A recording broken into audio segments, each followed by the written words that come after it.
CUET में subject business studies के लिए हम कवर कर रहे हैं Arihant practice set. Chapter first already complete हो चुका है। इस वीडियो में हम चैप्टर सेकंड को कवर करेंगे। ये बुक जब मैंने सॉल्व की थी तो इसको एक्चुअली पेंसिल से करने की बजाय मैंने पेन से सॉल्व किया था और मुझे बाद में नहीं लगा था कि नीड होगी, बट मुझे इस बुक से बहुत मतलब ये बहुत ही बेनिफिशियल थी मेरे लिए। तो मुझे लगा कि ये चीज़ें और लोगों तक भी पहुंचाई जाएं। इनकन्वीनियंस होती है जब आंसर ऑलरेडी टिक हुआ होता है, but I am so sorry for that.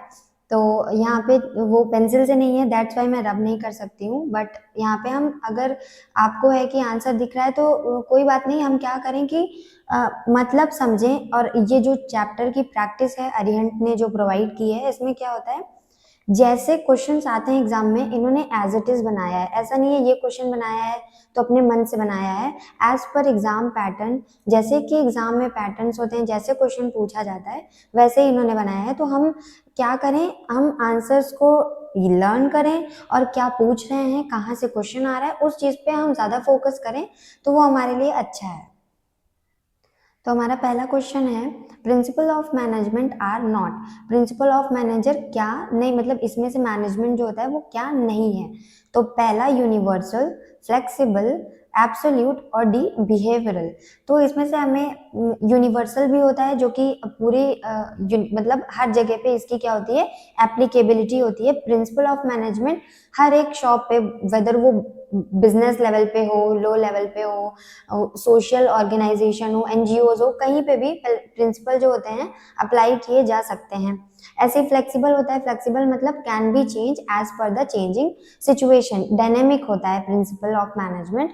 और बिहेवियरल होता है, हमने एक पॉइंट पढ़ा है कैरेक्टरिस्टिक्स में कि ह्यूमन बिहेवियरल, मतलब उसमें ह्यूमन कैरेक्टरिस्टिक्स को नेचुरल कैरेक्टरिस्टिक्स के साथ एक कोऑर्डिनेट करता है। जो प्रिंसिपल होता है उसी के कारण हमारा बिजनेस जो है स्मूथली रन कर सकता है। इसमें से जो आंसर है वो है सी, एब्सोल्यूट। एब्सोल्यूट मतलब ऐसा कि जो चेंज ना हो सके, तो ऐसा हमारा प्रिंसिपल ऑफ मैनेजमेंट नहीं होता है। सेकंड है, how are principle of management form, कैसे फॉर्म होता है इन लेबोरेटरी। कोई साइंटिफिक प्रिंसिपल तो है नहीं कि वो लेबोरेटरी में बनेंगे।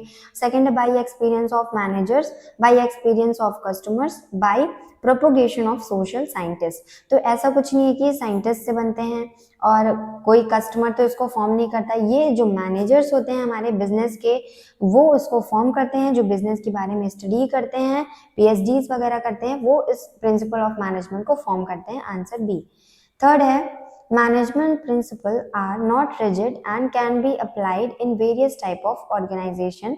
Which feature of management principle are described in the given statement? एक स्टेटमेंट दी गई है कि मैनेजमेंट प्रिंसिपल जो होते हैं रिजिड नहीं होते।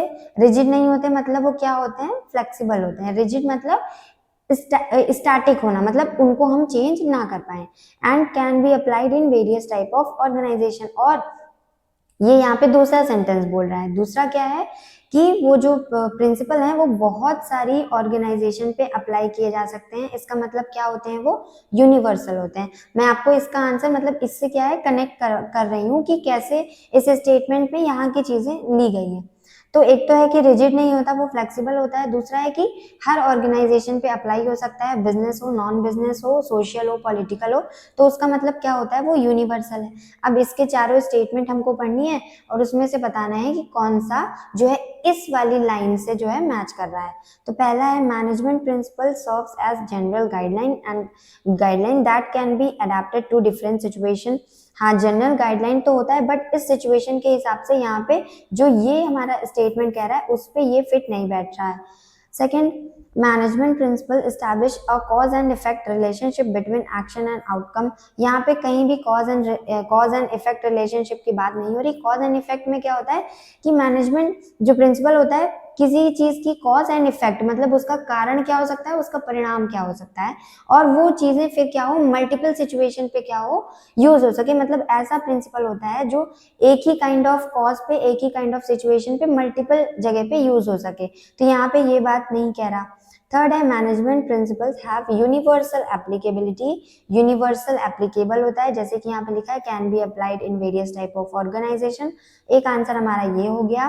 और दूसरा, management principle are flexible and can be adjusted based on the specific need of organisation. कैसे होते हैं? फ्लेक्सिबल होते हैं, रिजिड नहीं होते हैं। तो इसमें यही पूछा था कि रिजिड नहीं होते तो क्या होते हैं? फ्लेक्सिबल होते हैं। हमारा आंसर होगा C and D, answer C D. Fourth, the effect of managerial principle vary from situation to situation. It is related to which characteristics of management principle? Management principle की characteristics होती हैं, हमने 12th में पढ़ी है, तो उसका क्या मतलब, वो उसमें बहुत सारी उसकी characteristics होती हैं। इसमें इस sentence के बेस पे आपको बताना है कि यहाँ चारों ऑप्शन में से कौन सी characteristics की बात हो रही है। The effect of managerial principle जो vary करता है, vary मतलब differ करता है, यहाँ इस place से लेके यहाँ तक जो वैरी करता है फ्रॉम सिचुएशन टू सिचुएशन, तो वो कौन सी कैरेक्टरिस्टिक्स होती है? कॉज एंड इफेक्ट में क्या होता है? कॉज एंड इफेक्ट पता होता है, उसका क्या रिजल्ट होगा। और फ्लेक्सिबल का मतलब can be change as per changing situation. तो आपको यहाँ फ्लेक्सिबल पे नहीं, मतलब फ्लेक्सिबल से मे भी बहुत लोग कंफ्यूज हो सकते हैं क्योंकि लिखा है vary from situation to situation, but flexible में क्या होता है? वैरी नहीं होता, चेंज हो सकता है as per changing situation. Flexible आपको तभी आंसर में लगाना है जहां पे भी वर्ड आ जाए changeable, as per specific need of organisation. जो फ्लेक्सिबल हो, चेंजेबल हो, तभी आप फ्लेक्सिबल आंसर लगाइएगा, वरना नहीं। कॉज एंड इफेक्ट नहीं है, फ्लेक्सिबल नहीं है। दूसरा, यूनिवर्सल एप्लीकेशन, यहाँ पे यूनिवर्सल एप्लीकेशन की बात हो रही है? बिल्कुल भी नहीं हो रही है। ये तीनों ही आंसर इसका नहीं होगा, आंसर होगा डी, कंटिंजेंट। यूनिवर्सल एप्लीकेशन मतलब क्या होता है? हर जगह, हर काइंड ऑफ शॉप पे जो है, जो हमारे प्रिंसिपल हैं वो अप्लाई हो सके। लेकिन यहाँ पे बात हो रही है vary from situation to situation. ये लाइन आपको कहीं भी दिखे, सीधा आंसर लगाना है कंटिंजेंट। कंटिंजेंट का मतलब होता है एज पर सिचुएशन, वो जो हमारा प्रिंसिपल है वो वेरी करता है, किसी सिचुएशन में अपने आप मॉडिफाई हो जाता है, किसी सिचुएशन में कभी सिचुएशन अलग है तो उसी हिसाब से हमारा प्रिंसिपल चेंज होता रहता है। बिजनेस अलग अलग प्रकार के होते हैं, सभी उसको अलग अलग तरीके से करते हैं, तो वही है कंटिंजेंट। प्रिंसिपल जो है वेरी करता है from situation to situation, answer contingent.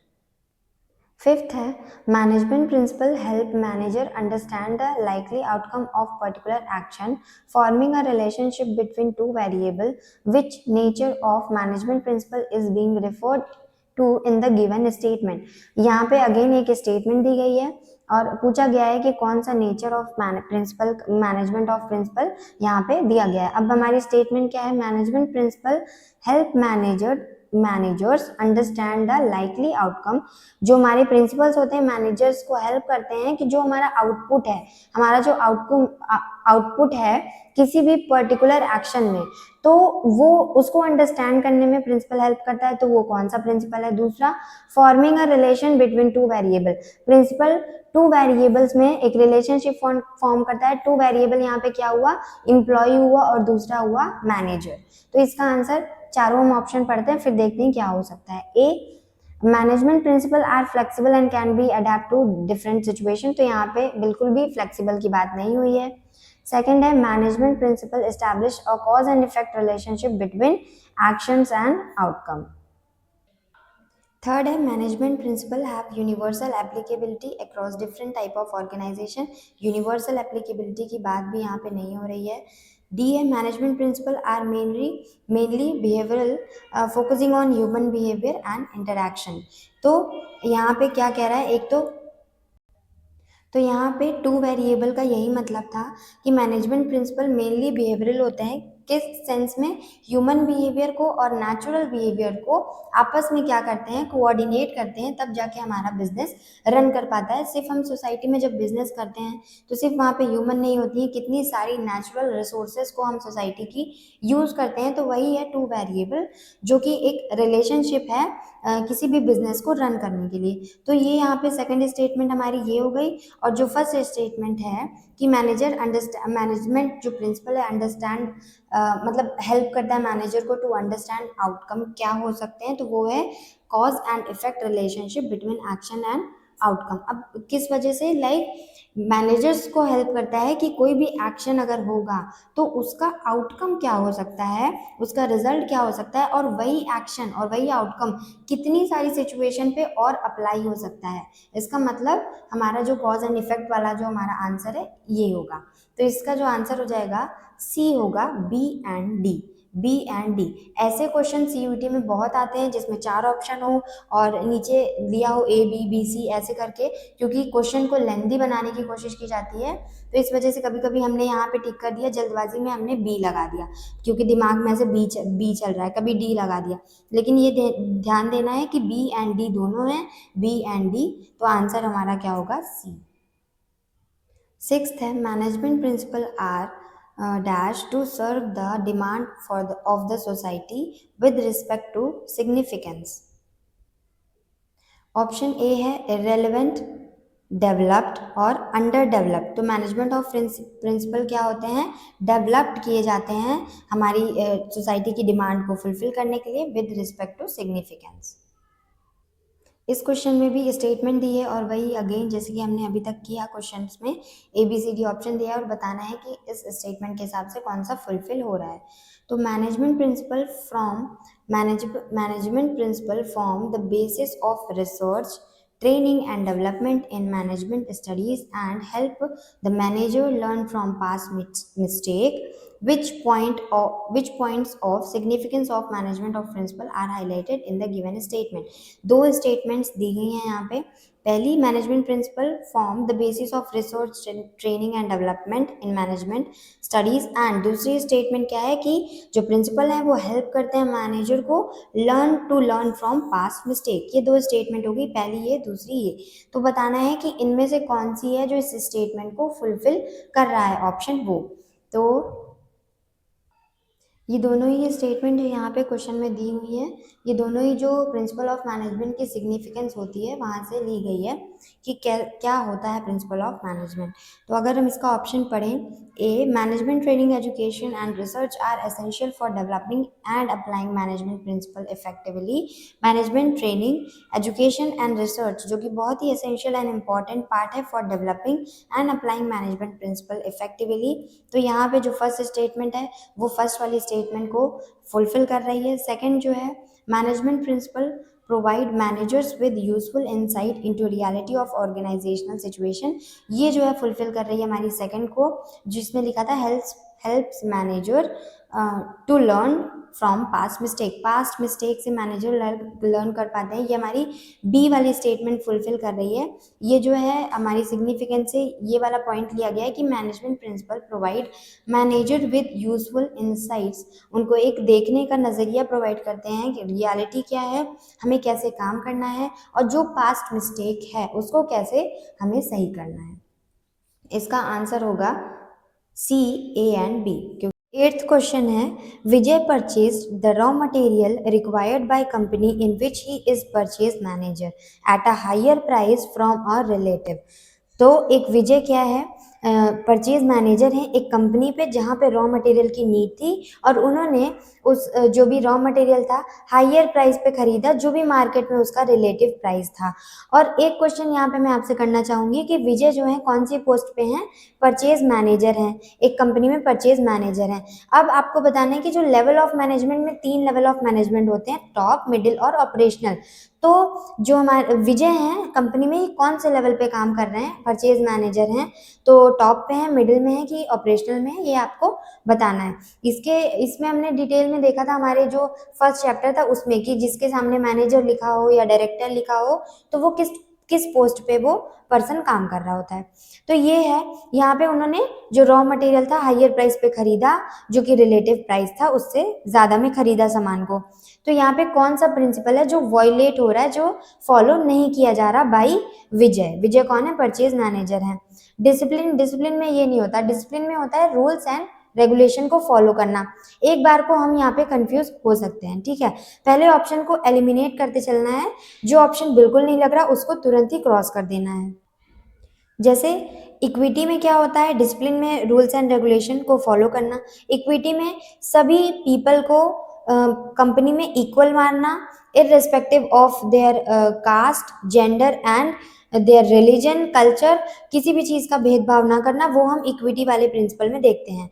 Order में क्या, कोई भी पर्सन हो, प्लेस हो, पर्सन और कोई भी चीज़ हो, थिंग हो, वो अपनी जगह पे एज इट इज़ रखी होनी चाहिए for effective and efficient work के लिए। कोई भी अगर सामान है वो अपनी प्लेस पे है और अगर हमें इंस्टेंट वो मिल जा रहा है तो वो हमारे इफेक्टिव वर्क के लिए बहुत अच्छा है। इक्विटी मतलब हमने अभी देखा। अब कंफ्यूजन अगर आ सकती है तो ये दोनों पहले कट कर देना, इस स्टेटमेंट में इसकी बात नहीं हो रही है। बचता है ए और डी। ए में डिसिप्लिन, रूल्स और रेगुलेशन को फॉलो करना, वहां पे कोई भी बात आए तो वो होगा डिसिप्लिन। लेकिन यहाँ पे क्या किया गया है, आंसर है C, subordination of individual interest to general interest. यहाँ पे जनरल इंटरेस्ट को ना देखते हुए विजय जो पर्सन है, इन्होंने अपनी सबॉर्डिनेशन जो भी इंटरेस्ट था कि हायर प्राइस पे उसको जो सामान था उसको परचेज कर लिया, बिना जनरल इंटरेस्ट, बिना कंपनी के इंटरेस्ट में देखे कि वो प्रॉफिटेबल होगा कि लॉस होगा, उस चीज़ को विजय ने परचेज कर लिया, जो कि क्या था, वॉयलेशन था यहाँ पे कौन से प्रिंसिपल का, subordination of individual interest to general interest. Discipline में कभी भी ओबे आ जाए रूल्स एंड रेगुलेशन को, वहां पे आंसर हमारा डिसिप्लिन होगा। तो इस क्वेश्चन में आंसर होगा सी। नाइन्थ क्वेश्चन है, which of the following statement best describe the principle of division of work. Division of work में हम ये पढ़ते हैं कि हमारी डिफरेंट टाइप ऑफ टास्क, जितने भी बड़े बड़े काम है उसको स्मॉल टास्क में हमें डिवाइड करना है। तो इसका आंसर जो बेस्ट फिट बैठता है आंसर ए में। डिवीजन लेबर का नहीं होता, ना ही डिवीजन रिसोर्सेस का होता है, और डी इसका ऑप्शन नहीं होगा। आंसर होगा ए, डिवीजन ऑफ वर्क का मतलब work should be divided into small task और उसको फिर बाद में पर्सन्स को हमें क्या करना है, डिस्ट्रीब्यूट करना है। टेंथ है, an employee should receive order from one superior only under dash principle. कौन से प्रिंसिपल के अंडर जो एम्प्लॉय है उनको ऑर्डर लेना चाहिए वन सुपीरियर से, मतलब ओनली वन हेड से। तो वो कौन सा प्रिंसिपल होता है, B, unity of command. Coordination और डिसिप्लिन, डिसिप्लिन में हमने क्या देखा था, कोऑर्डिनेशन अलग टर्म है, ये कोई भी प्रिंसिपल नहीं है। कोऑर्डिनेशन मतलब तालमेल बैठा के काम करना, और यहाँ पे प्रिंसिपल की बात हुई है तो ये कैंसिल आउट हो गया। डिसिप्लिन हमने देखा, डिसिप्लिन में, डिसिप्लिन प्रिंसिपल में क्या, रूल्स एंड रेगुलेशन को फॉलो करना, ये भी बात नहीं है। यहाँ पे वन हेड की बात हो रही है। कंफ्यूजन इन दोनों में आती है, लिखा हो स्टेटमेंट में कि एम्प्लॉय को ऑर्डर लेना है या किसी पर्सन को ऑर्डर लेना है टॉप लेवल से, लेकिन एक ही सुपीरियर से लेना है, एक ही सुपीरियर, एक ही बॉस हो, एक ही हेड हो, तब हम आंसर लगाएंगे यूनिटी ऑफ कमांड को। बट अगर वन सुपीरियर के आगे एक और वर्ड लिख दिया जाए, वन प्लान, सेम ही स्टेटमेंट रहे, और वन सुपीरियर और वन हेड के सामने लिख दिया जाए one plan, means one head one plan, एक ही सुपीरियर हो, एक ही ऑर्डर देने वाला हो और एक ही प्लान हो, तो उसका आंसर हम डी लगाएंगे, unity of direction. Unity of direction का मतलब ही सारी इंटरेस्ट को साइड में रख के सिर्फ कंपनी की ओर वन प्लान, मतलब एक ही गोल के ओर काम करना, that is unity of direction. तो यूनिटी ऑफ डायरेक्शन हमारा आंसर तभी होगा जब उसमें वन प्लान, प्लान लिखा हो, कोई भी प्लानिंग एनालिसिस लिखी हो, तभी हम आंसर डी लगाएंगे। अदरवाइज अगर वन सुपीरियर की बात हो, वन हेड की बात हो, तो आंसर होगा बी, यूनिटी ऑफ कमांड। अब इसके नेक्स्ट वीडियो में हम अनदर 10 क्वेश्चंस को कंप्लीट करेंगे। Thank you for watching the video.